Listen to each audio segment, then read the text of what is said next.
Neste vídeo falaremos sobre replicação viral. Vamos lá? O material genético dos vírus não possui informações suficientes para a síntese de novos vírus. Em geral, seu material genético possui informações necessárias à síntese de proteínas do seu capsídeo e à produção de algumas enzimas que irão auxiliar no seu processo replicativo. Detalhe: essas enzimas só são produzidas e são ativas enquanto o vírus estiver dentro da célula. Todas as outras enzimas necessárias à produção de proteínas, os ribossomos, os RNAs e a energia necessária para essa produção, o ATP, são fornecidos pela célula hospedeira. Por isso, a entrada do vírus numa célula leva a ele tomar conta do seu metabolismo. O vírus, quando entra na nossa célula, toma o controle de todas as funções básicas dessa célula para si. É como se fosse um sequestrador que obriga seus reféns para trabalhar para a sua fábrica de produção, não dando nenhum suporte a eles. Ciclo de replicação. Agora vamos então utilizar o modelo replicativo do bacteriófago para compreender melhor a multiplicação viral. Esses vírus podem se multiplicar por dois mecanismos alternativos: ciclo lisogênico e ciclo lítico, sendo que no ciclo lisogênico, este ciclo, mesmo estando a célula infectada pelo vírus, ela permanece viva, levando a um estado de repouso prolongado chamado de lisogenia. E no ciclo lítico, ocorre com a morte da célula hospedeira. Existem vírus que só fazem esse tipo de ciclo e são chamados de vírus virulentos. E há aqueles vírus que fazem os dois ciclos de forma aleatória. São os chamados vírus temperados. Por exemplo, o vírus da herpes e o da AIDS são bons exemplos de vírus que realizam lisogenia. As células infectadas por eles continuam desempenhando suas funções enquanto o vírus está no ciclo lisogênico. Nessa etapa, o paciente não tem sintoma nenhum. Porém, em algumas situações, podem entrar no ciclo lítico e ocorre a destruição celular. Logo, são considerados vírus temperados. Vamos ver agora a replicação do bacteriófago T. pares, que existem três exemplos: T2, T4, T6, que tem ssDNA como material genético. Nele, observaremos os dois tipos de ciclo: o lítico e o lisogênico. Ciclo lítico do bacteriófago T4. Como já comentamos, nesse tipo de multiplicação, o vírus toma posse da maquinaria metabólica da célula para trabalhar em prol da produção de suas estruturas. A célula deixa de trabalhar para si própria e é escravizada pelo vírus.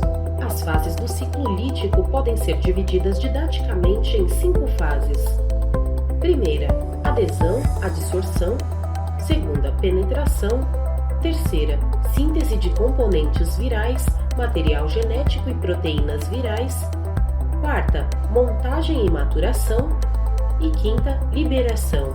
A adesão, adsorção, é o primeiro passo para o processo infeccioso para todos os vírus.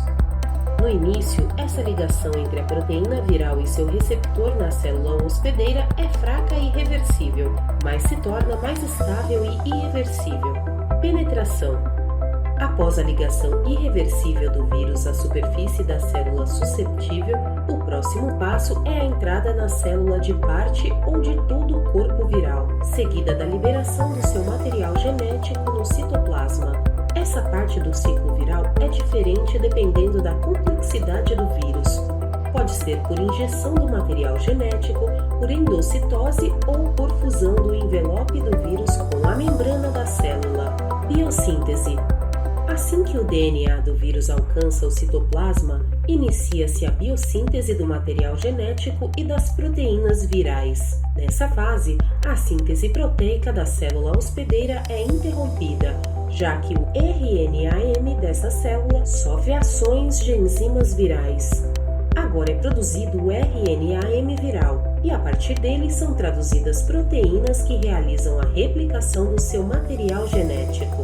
A produção final inclui as proteínas que irão fazer parte do capsídeo e demais estruturas. Para realizar essa fase são utilizados aminoácidos, ribossomos, enzimas da célula hospedeira. Durante vários minutos após a infecção, não encontramos vírus completo, somente partes soltas dele. Essa fase é chamada de eclipse. Montagem. Após terem sido sintetizadas, as proteínas e o ácido nucleico viral são unidos para formar partículas virais maduras, ou seja, as proteínas formam o capsídeo que engloba o material genético e, por fim, a junção com a cauda. Liberação. O estágio final da multiplicação viral consiste na liberação do vírion da célula hospedeira. No caso bacteriófago T4, essa liberação provoca a ruptura da membrana da célula hospedeira, resultando em lise. Os vírus liberados infectam novas células próximas e reiniciam o ciclo. Já nos ciclos lisogênicos é observado no vírus temperados. Ao aderir e penetrar na célula hospedeira, alternativamente o DNA viral pode sofrer recombinações e se tornar parte do DNA cromossomial das bactérias.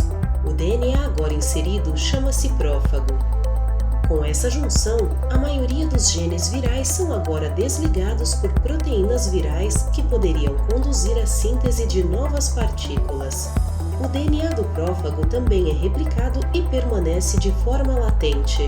Algumas consequências importantes são observadas na lisogenia. A primeira delas é o fato de as células lisogênicas não serem mais infectadas por este mesmo tipo de vírus, mas conseguem ser infectadas por outros tipos. A outra é a célula lisogênica apresentar novas propriedades devido à presença do fago, como passar a produzir toxinas.